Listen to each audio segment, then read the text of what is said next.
उपाध्याय परमेष्ठी की विशेषताएं, उपाध्याय परमेष्ठी के मूल गुण। ये द्वादशांक के पाठी होते हैं मुख्य पने। कितने मूल गुण होते हैं इनके? 25, 11 अंक और 14 गुणों के ज्ञाता होते हैं।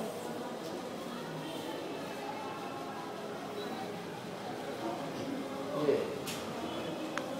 संपूर्ण जिनवाणी के ज्ञाता होते हैं एक प्रकार से। यहाँ तक तो अपन ने आचार्य और उपाध्याय परमेष्ठी का स्वरूप किया। अब देखो साधु परमेष्ठी किसे कहते हैं। तो आचार्य और उपाध्याय परमेष्ठी को छोड़कर अन्य समस्त जो मुनि धर्म के धारक है उन्हें हम साधु परमेष्ठी कहते हैं। ठीक है, सीधी सीधी बात है। साधु नाम क्यों पड़ा इनको? क्योंकि ये साधना करते हैं इसलिए साधु है। किसकी साधना करते हैं? किसकी साधना करते हैं? आत्म स्वभाव की साधना करते हैं। आत्म स्वभाव को साधते हैं इसलिए साधु है।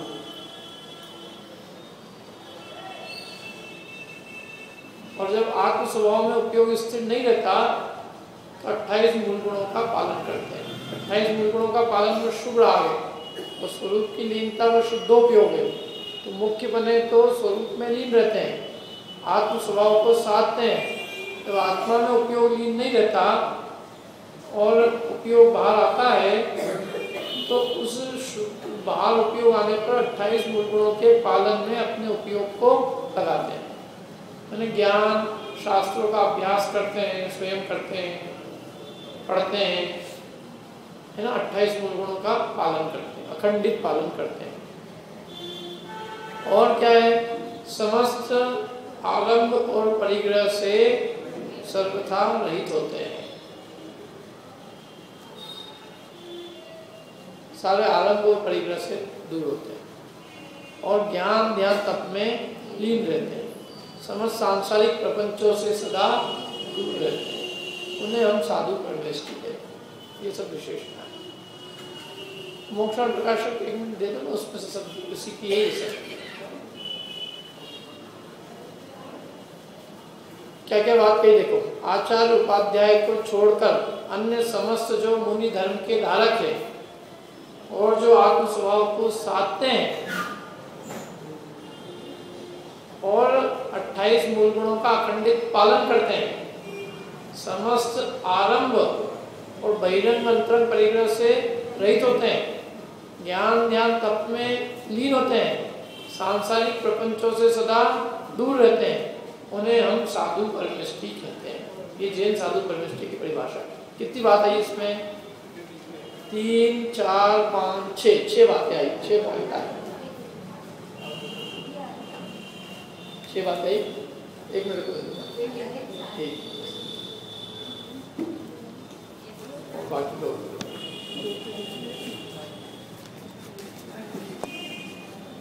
ये रेफरेंस जरूरी है अपने को। मेरे बाद में भी आप पढ़ सकते। कहाँ से लिया ये मैंने? यहाँ से। कहाँ मिली ये डेफिनेशन इनको? यहाँ मेरे घर की नहीं है।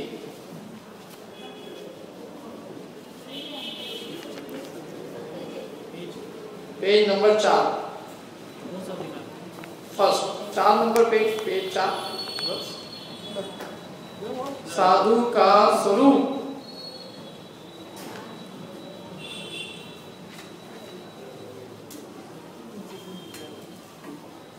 मिला? पुनश्च इन दो पदवी धारकों के बिना, कौन सी 2 पदवी धारक? आचार्य। अन्य समस्त जो मुनि पद के धारक है, जो आत्म स्वभाव को तथा जो आत्म स्वभाव को साधते हैं। मूल काम तो ये आत्म स्वभाव की साधना। जैसे अपना उपयोग परद्रव्य में इष्टनिष्ठपना मानकर फंसे नहीं, तो भागे नहीं। काय में उपयोग नहीं भागे? परद्रव्य में। परद्रव्य में इष्टनिष्ठ नहीं माने, परद्रव्य में नहीं फंसे, परद्रव्य में नहीं भागे, वैसे अपने उपयोग को साधते हैं। किसको साधते हैं?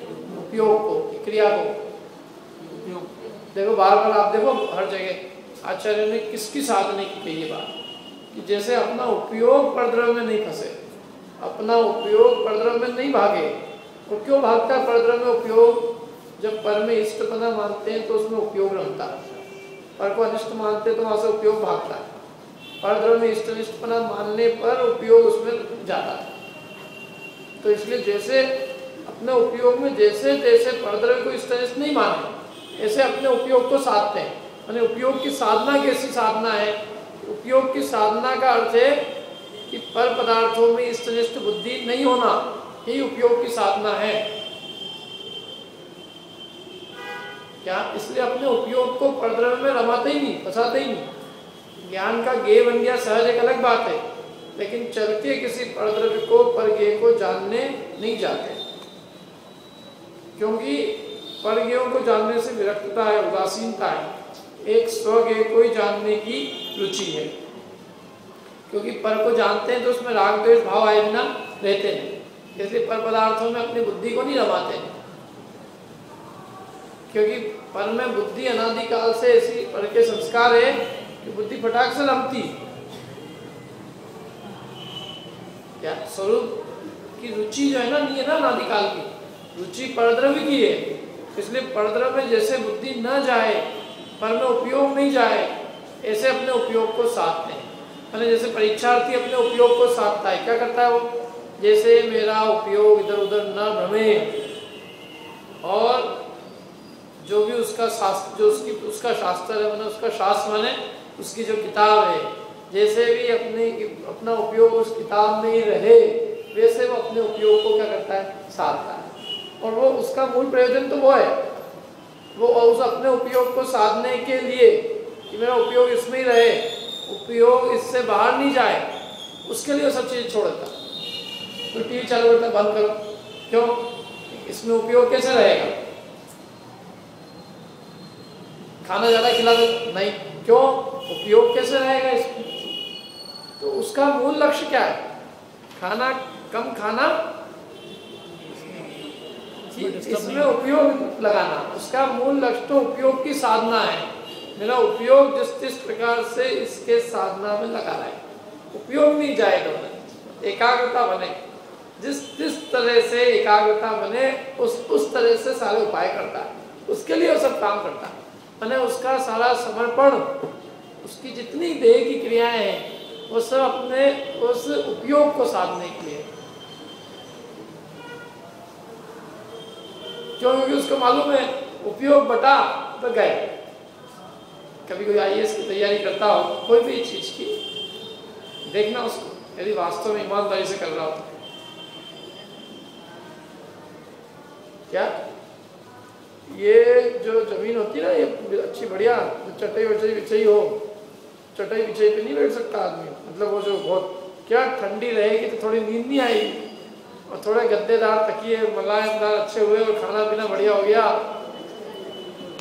सो सुबह जाएंगे और सोएंगे, रिवीजन नहीं होगा तो अगले दिन साल भर की मेहनत पानी। तो जब लोक में एक तुच्छ पद के लिए जब इतनी साधना हो सकती है, तो जो सर्वोत्कृष्ट पद है उसकी साधना कैसी होगी? छोटी छोटी चीजों के लिए आदमी सब पंचेंद्रिय के विषय भोग छोड़ देता है, छोड़ता ही नहीं छोड़ता। किसी की परीक्षा हो अगले दिन, सब खाना पीना सब भूल जाता है। मतलब वो उसका वो छोड़ता क्या है? वो वास्तव में वो तो प्राप्त करने के लिए छूटता है। उसको उस प्राप्ति की उमंग गई थी, मुझे इसके फल में ही मिलेगा, इसके फल में ही मिलेगा। होता है कि उत्साह रहता है उस कार्य का, अपने कार्य का उसको उत्साह बहुत है। तो ऐसे ही मुनिराज क्या करते हैं? मुनिराज अपने स्वरूप को साधते हैं। स्वरूप की साधना का रस बहुत है, आत्म स्वरूप का रस बहुत है। परद्रव्य में उपयोग जो है वो नहीं जाए, उसके लिए वो उपाय बनाए रखते हैं कि भाई अपना उपयोग इसमें ही रहे, या शास्त्र अभ्यास में रहे, क्या सामायिक में रहे, अपने आत्मा में रहे, देवशास्त्र गुरु की भक्ति में रहे, वंदना में रहे, स्तुति में रहे, तत्व चिंतन विचार में रहे, इससे बाहर नहीं जाए। क्योंकि बाहर उपयोग गया तो बहुत हानि है। और यहाँ उपयोग रहा तो कोई दिक्कत नहीं।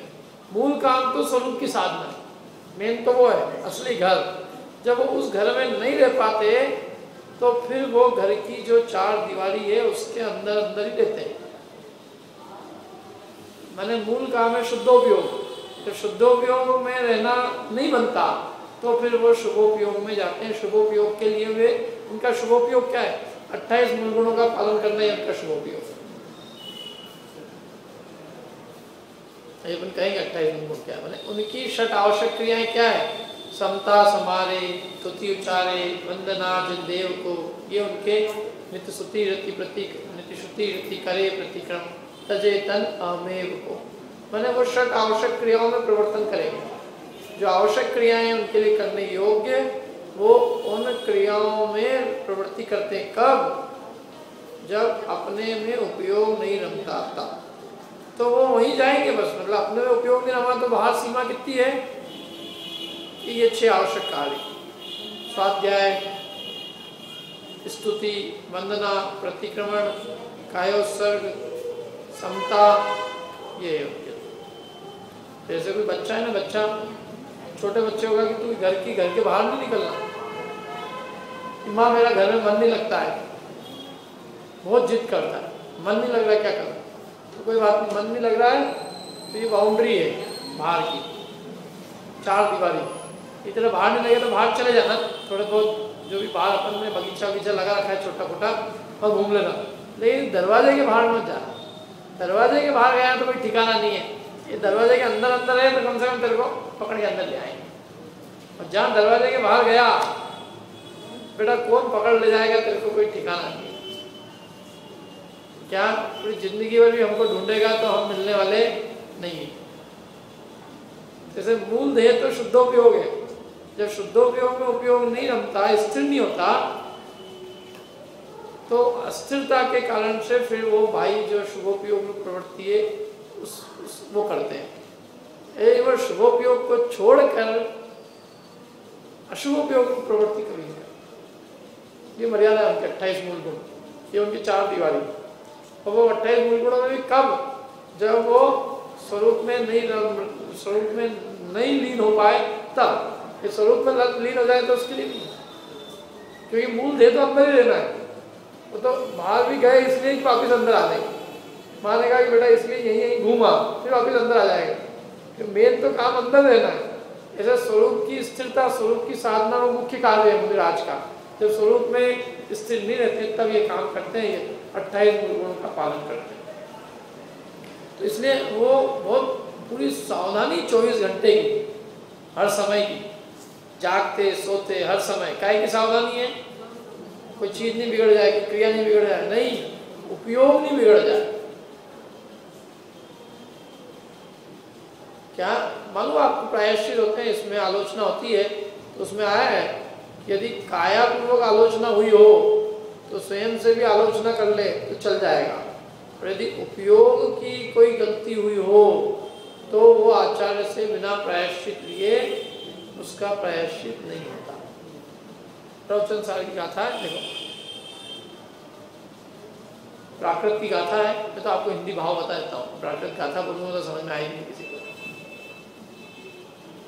मैंने काया के आश्रय से यदि छेद हुआ हो तो वो कोई बहुत बड़ा छेद नहीं है, वो तो स्वयं से भी आलोचना करके वापिस उस छेद का परिहार कर सकता है। उस छेद को माने उस ब्रेक को दूर कर सकता है, काया का दोष दूर कर सकता है। काय से? स्वयं की आलोचना से।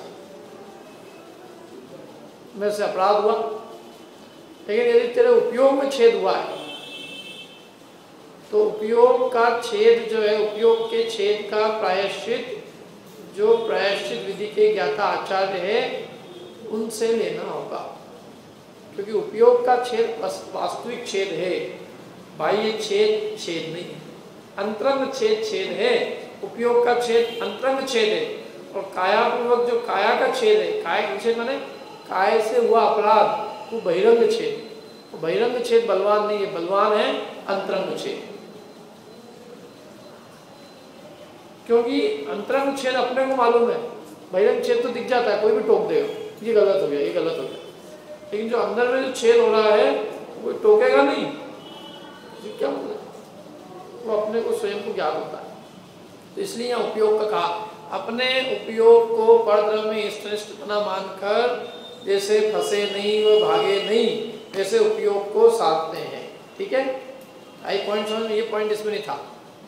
क्या कही कई बात, जैसे अपना उपयोग परद्रव्य में इष्ट अथवा अनिष्ट मानकर फंसे नहीं तो भागे नहीं, वैसे अपने उपयोग को साधते हैं और बाह्य में उसके साधनभूत तपस्या आदि क्रियाओं में प्रवृत्त हैं। बाहर में जो उसके साधनभूत है, तप करना, अनशन, उन्नोदर, रस परित्याग, वृत्ति परिसंख्यान, 12 प्रकार के जो तप है, तपों का पालन करना, उन क्रियाओं में प्रवृत्त है। तपस्या आदि माने तपस्या 6 आवश्यक क्रियाएं, इनमें प्रवृत्ति करते हैं तथा कदाचित भक्ति वंदन आदि क्रियाओं में प्रवृत्त है। कदाचित भक्ति करते हैं, आचार्य भक्ति, सिद्ध भक्ति, शांति भक्ति, चैत्य भक्ति, 10 प्रकार की भक्ति, प्रवचन भक्ति, भक्ति में करते हैं। वंदना आदि 24 से 38 की वंदना आदि क्रियाओं में प्रवृत्त है। ऐसे आत्म स्वभाव के साधक साधु है, उनको हमारा नमस्कार, उनको हमारा कोटि कोटि नमस्कार। ये मूल स्वरूप है। ठीक है, अपन ने इसमें 2-3 बातें और जो जोड़ी है वो रत्नगण शावकाचार्य के आधार से जोड़ी। कौन सी? 28 मूल गुणों का खंडित पालन करते हैं, ज्ञान ध्यान तप में लीन रहते हैं, समस्त आलम परिग्रह से रहित होते हैं। ये कहाँ से दी ये बात अपन ने? रत्नगण शाव। विषय आशा वशातीतो, 5 इंद्रियों की विषयों की आशा नहीं जिनके, साम्य भाव धन रखते हैं। तो विषयों की जिनकी आशा नहीं है, 5 इंद्रियों की विषयों की लालसा नहीं है, क्या विषयों की लालसा? ये गर्मी है या ठंडी है, हमें क्या ठहरा दिया, क्या है? कुछ नहीं। कैसा स्थान है, क्या है? विषयों की आशा नहीं जिनके, और विषय आशा वशातीतो निरारंभो अपरिग्रह। निरारंभो माने आरंभ रहित, किसी प्रकार का आरंभ नहीं करते, ना आरंभ स्वयं करते हैं, ना आरंभ करने वाले को कि किसी को आरंभ करने की कहते हैं। आरंभ करने की नहीं कहते, तुम ये करो, तुम ये करो। आरंभ माने जिस कार्य में हिंसा होती है उस कार्य को करने की वो स्वप्न में भी अनुमोदना भी नहीं कर सकते। कहने तो बहुत दूर की बात है कि कहें, स्वप्न में अनुमोदना नहीं कर सकते कि कोई कह रहा हो तो उसको कह के हाँ ठीक है। काहे की? आरंभ की। आरंभ माने किसी भी हिंसा रूप कार्य जिसमें हिंसा हो रही हो, तो न तो स्वयं हिंसा करते हैं, न कोई हिंसा किसी से कराते हैं, और न कोई हिंसा कर रहा हो तो उसको भला मानते हैं या उसकी अनुमोदना करते हैं। अनुमोदना मतलब उसकी प्रशंसा, बढ़िया किया, समझ में ना? ऐसे समस्त आरंभ से क्या की? कोई आरंभ सारंभ नहीं। आरंभ मतलब समझ ना, जिसमें हिंसा रूप कार्य होता है उसको कहते हैं आरंभ। संरंभ, समारंभ, आरंभ 3 चीजें होती है। कोई कार्य का, कोई स्टार्ट, किसी कार्य का मन में संकल्प करना, उसकी सामग्री जुटाना, वो काम करने को प्रारंभ कर देना, जैसे संरंभ, समारंभ, आरंभ।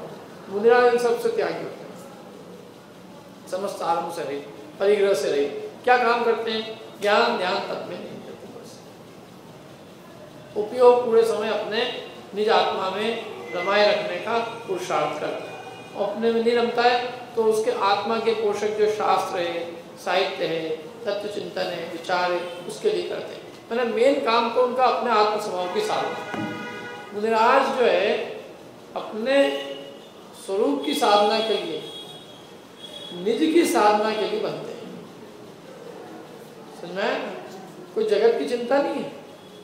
कोई उन्हीं के पास में बैठा हो और शेर कोई भी कोई गलत कार्य कर रहा हो और समझ लो मुनिराज अपने स्वरूप में लीन है, तो उसे बाहर आके उसके लिए जो है, मतलब उसके लिए उपदेश देवे, सो बात नहीं। अपना उनका काम तो मूल ये है, स्वरूप से बाहर आए, करुणा बुद्धि उत्पन्न हो, धर्म का याचक हो, लोभी हो, धर्म का लोभी हो, और वो स्वयं सुनने की इच्छा रखता हो, क्या याचक हो, तो उसको योग्य जान के धर्मोपदेश देते हैं। जबरदस्ती किसी को नहीं, आओ सुनो, कुछ नहीं। क्योंकि हम तो काय के लिए निकले? अपने स्वरूप की साधना के लिए। अनादिकाल से जो आत्मा संसार में फंसा है, उस अपने आत्मा को संसार समुद्र से निकालने के लिए हम जो है इस मार्ग पे आए। कोई हमें दुनिया की परवाह नहीं, दुनिया में क्या होएगा क्या नहीं होएगा। बच्चे परवाह करते तो समाज सेवक बन जाते। समाज को तो छोड़ा है ना, इसमें तो वन खंड आदि में निवास करते हैं, जंगल में, गुफाओं में, पर्वत पे, जहाँ कोई नहीं कि भाई क्या करते हो कि हम अपने स्वभाव की साधना करते हैं। जो आज तक अनादिकाल से जो काम नहीं किया वो काम हम करते हैं। और कोई यहाँ आ जाए धर्म का लोभिया जीव तो उसको योग्य जान के धर्म वो वहाँ आए तो अलग से नहीं कुछ, तो ये सब समझे कुछ नहीं, कोई उपयोग ही नहीं। क्या? क्योंकि सामने वाले में गरज तो हो, यदि उसकी गरज होगी तो आधा काम तो उससे ही हो जाएगा। हम बिना गरज की किसी को अच्छे हलवा भी परोसे तो वो उसको गरज ही नहीं हो तो वो हलवा खा के भी उसको क्या लगना। एक होती है स्पून फीडिंग। स्पून फीडिंग मैंने आपको मुंह में ला के दे, ले भाई ले भाई ले भाई, तो भी बच्चा भागता है। और जब भूख लगती है ना तो अपने आप दौड़ के चला आता। तो जब भूख लग के चला आए तो वो अपने आप खाएगा भी, अच्छे से पचेगा भी। और ये जो तुम बार बार उसके मुंह में परोस रहे हो ना तो वो खाएगा ना उसकी कीमत आएगी। तो भूखा मारने दो 2 मिनट, बहुत ज़्यादा नखरे कर रहा है ना, तो इसको एक काम करो, बेटा कुछ नहीं दे, जा तेरे को, जा नहीं खाना ना, जा, अपने आप थोड़ी देर में अपने आप आ जाएंगे। तो वो याचक हो ना स्वयं, मतलब भूख उसको स्वयं को लगी हो। धर्मोपदेश का एक नियम है देखो कि वक्ता कोई कितना ही अच्छा हो लेकिन श्रोता को खुद को भूख नहीं हो तो कितनी अच्छी बात कहे वो, कुछ लगने वाली। और श्रोता की भूख खूब हो तो वक्ता कैसे ही हो और श्रोता अपना काम उससे कर ले। भूख अपनी खुद की होनी चाहिए, भूख ही नहीं हो उसके लिए क्या कर सकते। कोई किसी को इंजेक्शन तो बढ़ा नहीं जा सकता कि भाई तुम धर्म में लगो, ये करो ये मत करो। अंदर की रुचि का काम है, स्वयं अंतर रुचि से प्रेरित होकर और ये इसमें लगे तो वो तो खुद ही स्वयं से लगेगा तो वो सर्वस्व समर्पण करके आए। और नहीं तो उसको कितने कर लें अपन, उसको रोज खिलाएं भी, उसको पिलाएं भी, उसको सुबह पार्टी दें और शाम को पार्टी दें, कुछ भी कर ले कितने ही, उससे क्या हो जाने वाला है। मैं तो पाठशाला में जितनी पाठशाला पढ़ाया, मैंने कोई पाठशाला में किसी बच्चे को एक चीज़ नहीं खिलाई आज तक जिंदगी। बच्चे हम जरूर मेरे लिए कुछ चीज़ ले आए, मैंने कभी बच्चों को कुछ नहीं दिया। मैंने कहा ये एक श्वेतांबर समाज में पद्धति होती है कि उनका कोई भी धर्म का प्रोग्राम करो, फंक्शन करो तो उनका सबसे पहले खाना पीना होता है फर्स्ट, उसके बिना वो कोई काम नहीं होएगा। क्या? तो मैंने कहा ये अपने जिसको कहते हैं ना दुकानदार की खुद की ताकत होवे ना, क्या कि वो तो बिना उसके खाए पी आए, क्योंकि चलो ये तो ठीक है अभी, लेकिन ये समझ लो परिपाटी चल जाए तो उससे नुकसान होगा कि हर कार्यक्रम में अपने को सोचना पड़ेगा कि पहले भैया खिलाने पिलाने की व्यवस्था करो फिर आए। अंतर क्या रहेगा ना, इसलिए अपने यहाँ ही नहीं। हम तो उसको ही कहें कि तेरे को खाना पीना है, बल्कि वो कुछ खाता पीता आया हो तो उसकी छुड़वा दे कि तू पहले कुल्ला करके आ, फिर यहाँ पे। और आए, फिर भी आए। वो कहने आशीष जी का मैं आए, ये रहे। अपने रीवा में लगती थी कि नहीं पाठशाला, किसी को खिलाया, उन्होंने खिलाया पिलाया, और उसमें हिंदू मुसलमान सब आते थे। ये थे वहीं पे, इनके वहाँ पे हमने पढ़ाया सबसे पहले, और सब बच्चे आते थे। और बच्चे बल्कि जितनी हमारी 7 बजे से पाठशाला होती थी तो 6:30 बजे आके बैठ जाते थे वहाँ रीवा के अंदर। क्या बच्चे पहले आते थे और बच्चे जाने के बाद तक नहीं छोड़ते थे, उनको कहना पड़ता था भैया भागो, हमको भी कुछ काम है इसके अलावा। तो ये तो अपने खुद के पढ़ाने वाले की इतनी हो गई योग्यता, तो बच्चे तो भाग के आएंगे। बच्चे तो सबसे पहले सीखना चाहते हैं, और जैसा बच्चों के साथ है ऐसी बड़ों के साथ। इसलिए ये हमें कुछ ही को कुछ नहीं कराना। हम तो कहते हैं जिसको धर्म सीखना है वो बिल्कुल सब कुछ त्याग करके आए और धर्म की रुचि से आए तो वो धर्म ग्रहण कर सकेगा। बाकी ये कोई जितने भी उपाय हैं सब उपाय व्यर्थ। ये मेरा स्वयं का, मेरे क्या मतलब जिन्वाणी का।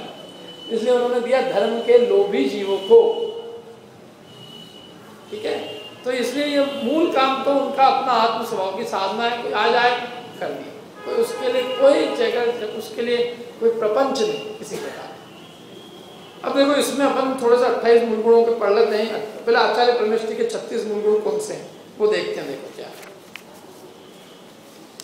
निकालो आप आचार्य परमेष्टि से। अनंत के तो बताया था ना अपन, अनंत की परमेष्टि के मूल गुण कौन कौन से? 46।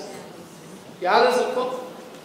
नहीं याद है तो याद कर लें, इसमें लिखे हुए 34 अतिशय और 8 प्रातिहार्य, 42 और 4 अनंत चतुष्टय, जैसे 46 मूल गुण। सिद्ध परमेष्टि के 8 मूल गुण कौन कौन से?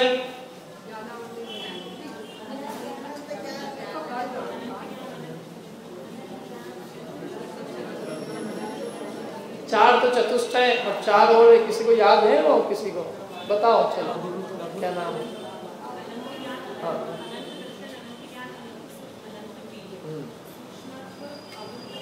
हाँ, सूक्ष्मत्व,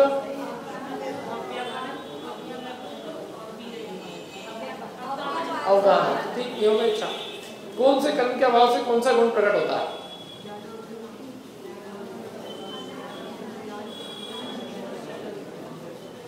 कौन से कर्म के अभाव से सिद्धों के कौन सा गुण प्रकट होता है? घात्या क्या? घात्या कौन से, किस कर्म के अभाव से कौन सा गुण प्रकट होता है? 8 कर्म है, 8 कर्मों के अभाव से 8 गुण प्रकट होते हैं, तो कौन से कर्म के अभाव से कौन सा गुण प्रकट होता है?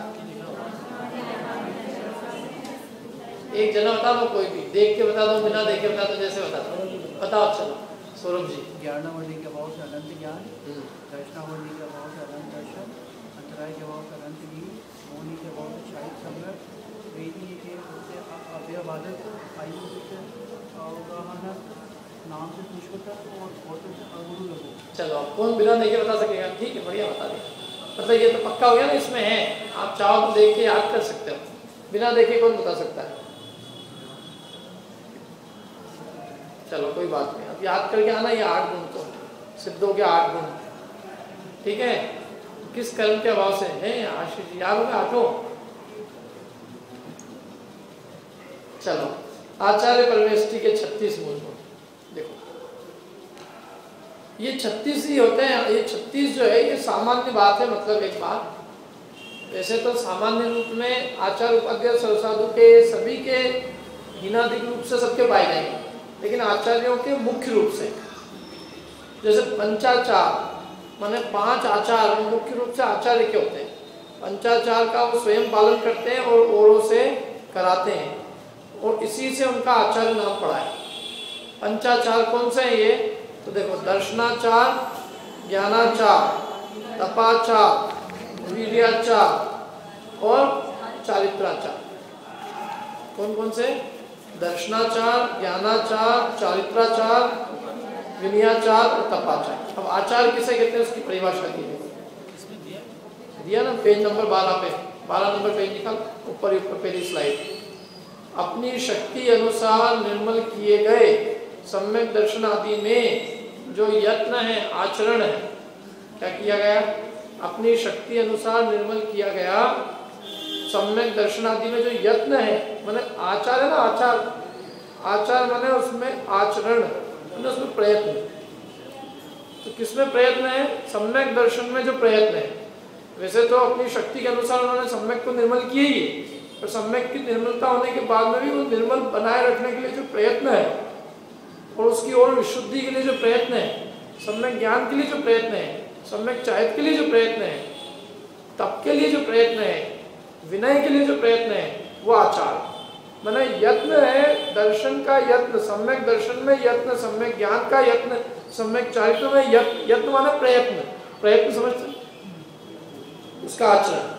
तो ये इसका प्रयत्न कर रहे हैं। किसका प्रयत्न कर रहे हैं? सम्यक की विशुद्धि का प्रयत्न कर रहे हैं, सम्यक की निर्मलता का प्रयत्न कर रहे हैं, सम्यक ज्ञान का प्रयत्न कर रहे हैं, सम्यक चारित्र की वृद्धि कर रहे हैं। तो और रत्नत्रय के अंदर प्रयत्न है, आचरण है, और स्वयं भी कर रहे हैं और प्रवृत्ति दूसरों को भी करा रहे हैं। जैसे तप में दूसरे मतलब कौन? अपने संग के अन्य साधु। साधु में तो अपन ने क्या कहा? मुख्य रूप से आत्म स्वभाव की साधना करते हैं। आचार्य परमेष्टि स्वयं भी साधना करते हैं और औरों को भी कराते, संग के अन्य साधु। इसलिए वो आचार्य परमेष्टि एक विशिष्ट व्यक्ति के लिए, बाकी सबका काम क्या है? मुख्य रूप से अपने आत्म स्वभाव की साधना करना, और उनके ऊपर कोई वो नहीं है। आचार्य परमेष्टि स्वयं भी कर सकते हैं और दूसरे को भी करा सकते हैं, ऐसी विशिष्ट पात्रता होती है, मैंने दूसरे को कराने में उनकी साधना में बाधा नहीं पहुंचती, ये उनकी विशेषता होती है। इसलिए तो कहा रत्नत्रय की अधिकता से, मैंने रत्नत्रय की इतनी अधिकता है कि वो उनको डिस्टर्ब नहीं होगा उससे। किससे?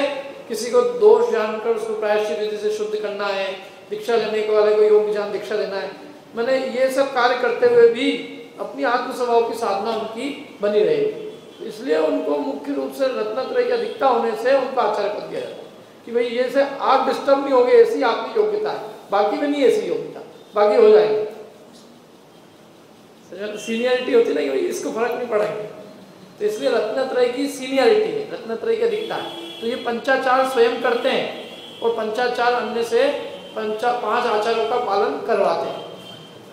तो पंचाचार की परिभाषा दी, आचार की परिभाषा दी, शक्ति अनुसार निर्मल किए गए सम्यक दर्शन आदि में जो प्रयत्न है, आचरण है, उसका नाम है आचार। क्या कहा? शक्ति अनुसार निर्मल किए गए सम्यक दर्शन आदि में जो प्रयत्न, अपनी शक्ति के अनुसार पहले निर्मल कर लिया, फिर भी उसमें और जो प्रयत्न है, उसकी निर्मलता का प्रयत्न, उसकी निर्मलता को बढ़ाने का प्रयत्न, वो सब आचार कहलाता है।